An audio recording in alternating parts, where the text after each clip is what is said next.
say I'm a fool, but they never got the news that I'm a vile one. Oh yeah, I'm a vile one. You better turn it up, better keep the channel dialed, cause you're watching VileMike and his real wild child. Oh yeah, I'm a vile one. You better turn it up, better keep the channel dialed, cause you're watching VileMike and his real wild child.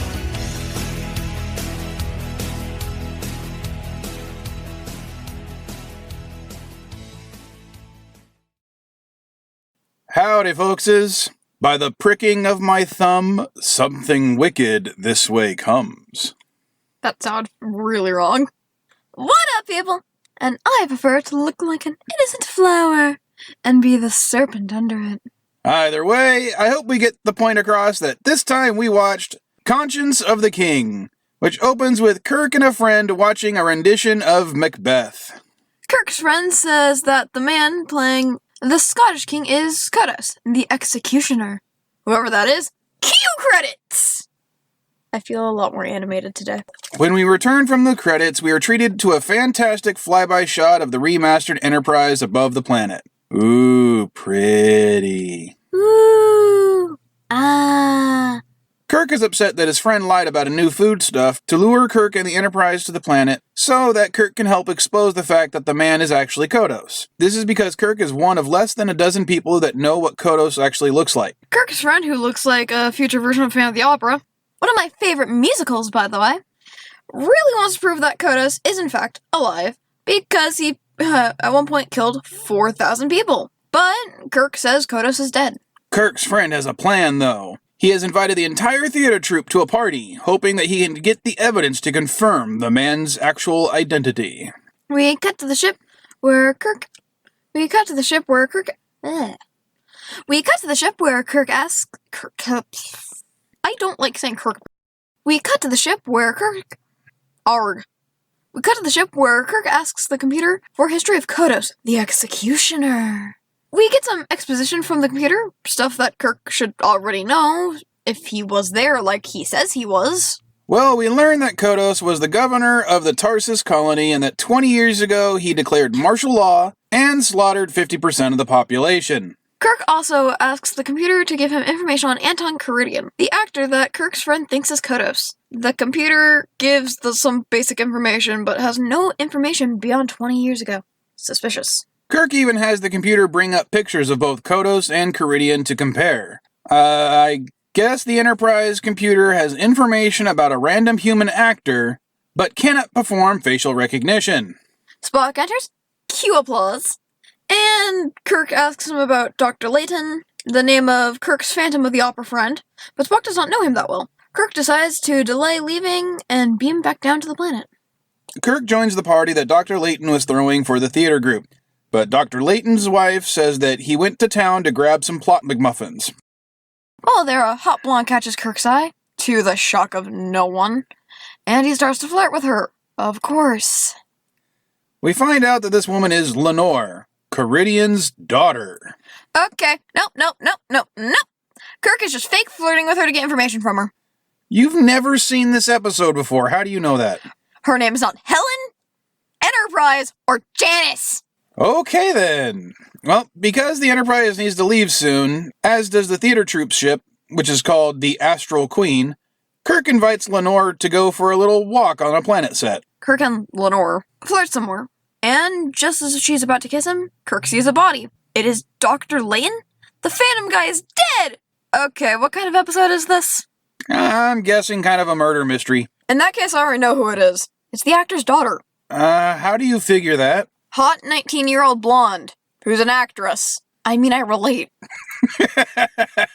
Well, we'll have to see if you're right. We pick up with Dr. Layton's wife covering his dead body, which has been moved to the house. She's upset, Kirk consoles her, and tells her he will find out why Dr. Layton was killed. Apparently, this planet has no cops or any sort of its own people to investigate a murder, so Kirk's gonna do it. Yeah, Kirk, Starship Captain and Sherlock wannabe. Actually, it's Data that's more of the Sherlock wannabe. Who? And the robot from Next Generation. Oh. Kirk calls the captain of the Astral Queen, Apparently they're good friends, and Kirk tells him that the Enterprise will give the actors a ride to their next stop.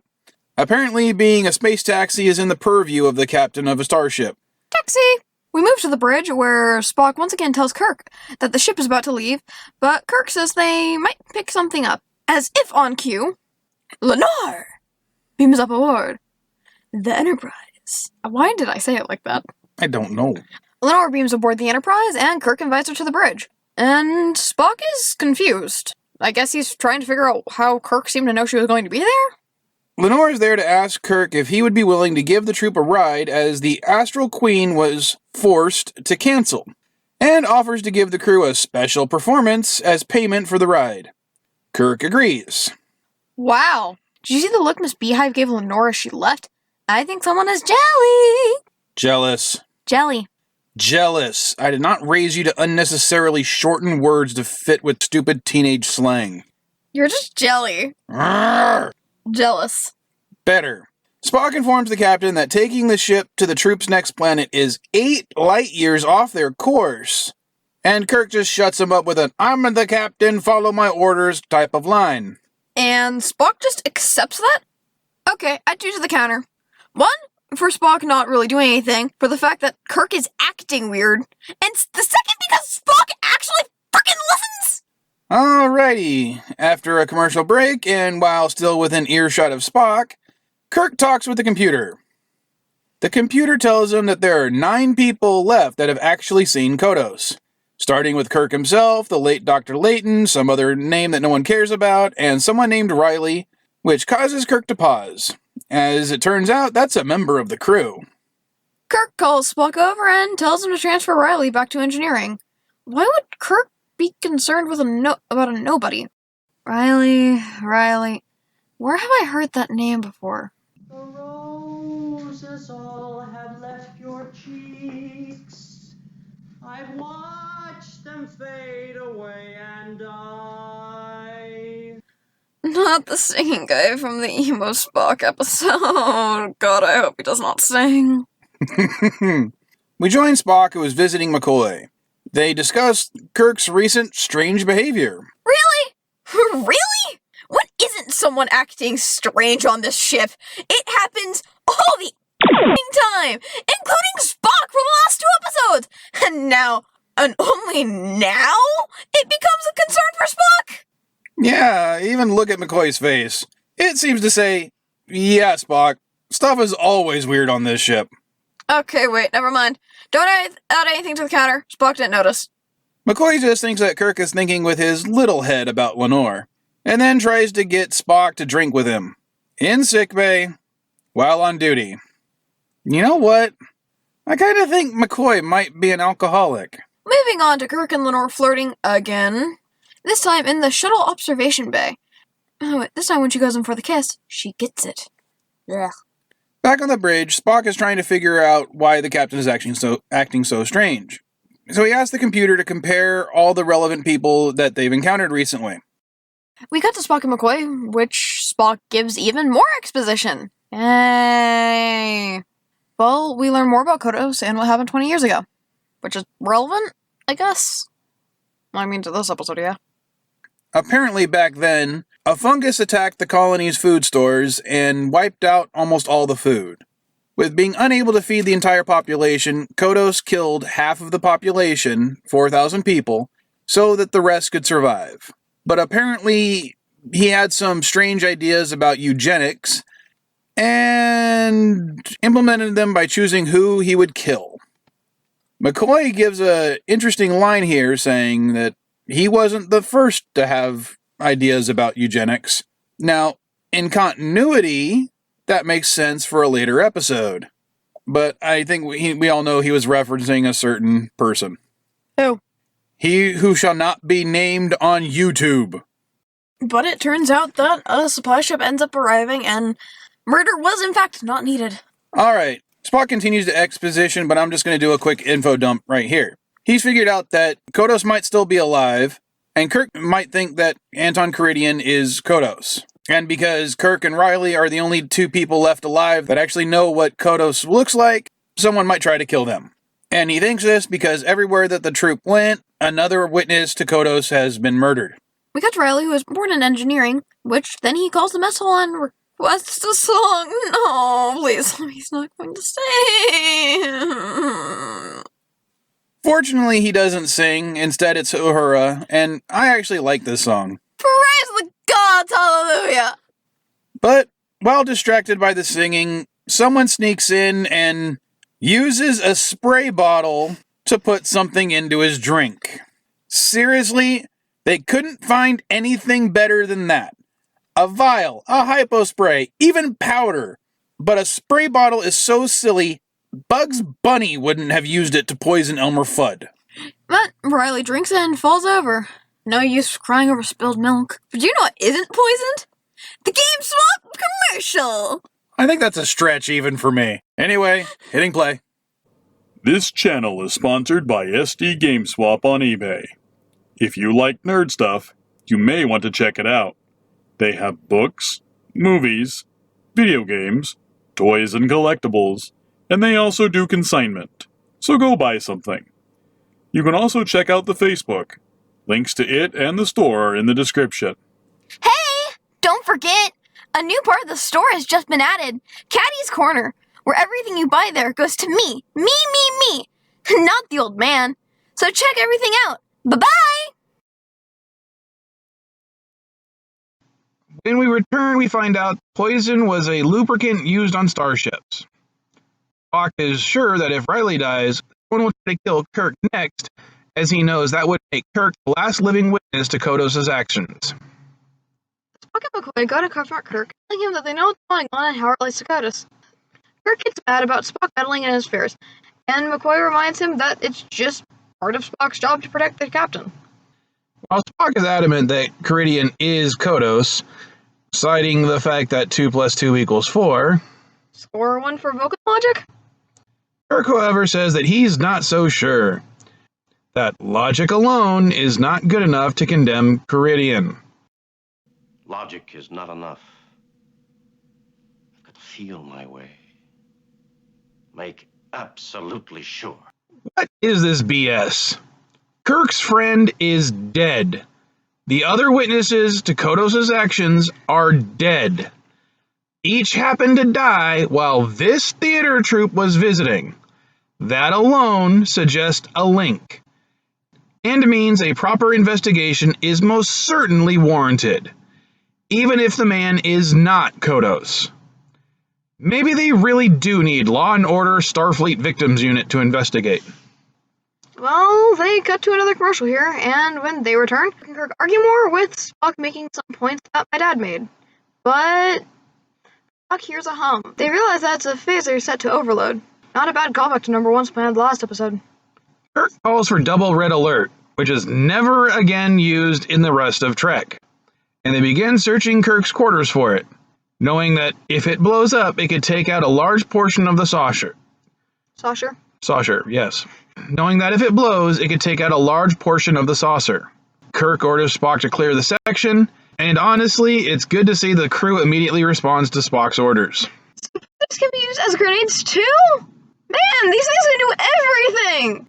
Dad! No! Please! Maybe for Valentine's Day. Yay! So Kirk is able to spot the phaser behind the red alert light, and with no real time to do anything, he just throws it down a pressure vent disposal chute that just happens to be right across the way from his quarters. I'm guessing the phaser harmlessly explodes outside the ship? Okay, I just want to make note of this for any future episodes, that the Constitution class have easily accessed vents that allow people to basically dispose of any small item and drop it into space. Good job, Starfleet. We cut to Karidian in his guest quarters, where Kirk walks in. He tells Karidian about both the phaser and the poisoning of Riley. But the actor isn't phased. So Kirk asks him point blank, "Are you Kodos?" So much for an actual investigation. Karidian doesn't actually deny being Kodos, claiming as an actor he plays many roles. And if Kirk so chooses, he can believe whatever he wants, including if that... And if Kirk chooses to believe that he's Kodos, then it doesn't really matter to him. tells Karidian to read a page and says that it will be compared to a sample of Kodos' voice they have on file. Karidian takes the page and begins to read it. It is apparently a speech that Kodos read before he started killing people on Tarsus 20 years ago. At some point as he's reading, his tone shifts, and he stops looking at the page, like he knows what's coming next. It is obvious to everyone that this man is in fact Kodos, but Karidian still denies it, and him and Kirk begin to argue about it. And Lenore enters and confronts Kirk about him using her to get to her father, which Kirk even admits, and Kirk tells her if her father is in fact Kodos, then he will be punished. See? Ha! I was right! He does not love her, her name is not Helen! I have to say it. The interaction between Karidian and Kirk is probably one of the best acted and directed scenes of the show so far. The actors are doing their best to out-ham each other, both chewing the scenery through dramatic lighting and clever use of words to hide the implications behind them. This scene does Shakespeare proud, and I love it. We move to the sickbay, where McCoy is talking to the computer, and even though he knows Riley is in sickbay, because that's one of the things he is telling the computer, he casually says that Riley is being kept there to keep him away from Karidian, the man that killed Riley's family back on Tarsus. And, of course, Riley overhears everything. I guess Riley's gonna go murder a bitch. After another commercial break, we are in the ship's theater, which is also being broadcast throughout the ship. They are going to be performing Hamlet this time. I hope the ship's theater is not near the bowling alley, or else things could get ruined. McCoy realizes the mistake and tells Kirk, and right after the security chimes about a phaser being stolen, wait, they know immediately when Riley steals one, but they don't know when one's going to try to blow up Kirk! Maybe it was brought on board with the troop, or maybe after the attempt on Kirk's life they decided to be more vigilant about misplacing one of them. Either way, Riley's behind the scenes with a phaser, and Kirk tries to stop him. Karidian goes backstage and laments about hearing Kirk and Riley while he was on stage. Lenore tells him not to worry because soon she will kill Kirk and Riley, the last two witnesses to him being Kodos. I knew it! Is that because as a daughter you would kill to save your dad too? Sure. But then again, I'd also kill for a Klondike bar.